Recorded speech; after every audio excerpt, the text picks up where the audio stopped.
The 15 hands were raised, together, in the Security Council chamber. The opening of the Bab Al-Hawa crossing point, located on the Turkish border, which serves the province of Idlib and the northwest in humanitarian aid, has just been extended. Without this vote, this last uncontrolled corridor, vital for the populations living in the enclave, should have been closed the next day, Saturday, July 10. At the UN, we had not seen such unanimity within the Council since 2016 on the humanitarian aspect of the Syrian issue.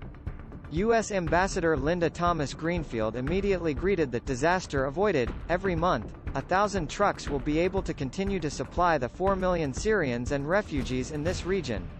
His Russian counterpart Vasily Nebenzia welcomed this pivot moment in the Syrian conflict, considered by some experts as a new beginning on the file, thanks to this American-Russian balance.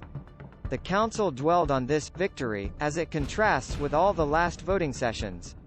Every 6 months, the Council was torn between Western countries and allies on one side, Russians and their Chinese ally on the other. We saw the humanitarian system, which still passed through 5 cross-border points in 2019, be reduced to heartache, recalls an observer at the UN. There was great fear of losing the last humanitarian corridor to the Syrian refugees. Main support of Damascus, Russia has long campaigned for the end of this cross-border mechanism, in favor of aid channeled through the front lines from Damascus, in order to recognize the regime's full sovereignty over Syrian territory. Above all, the suspense lasted until the end. The day before the vote, Moscow had tabled a draft text concurrent to that drafted by Ireland and Norway, coordinators of the file in the Council. A vindictive gesture, to suggest that she would not hesitate to go to the confrontation. Despite this, Council members managed to finally agree on a common position.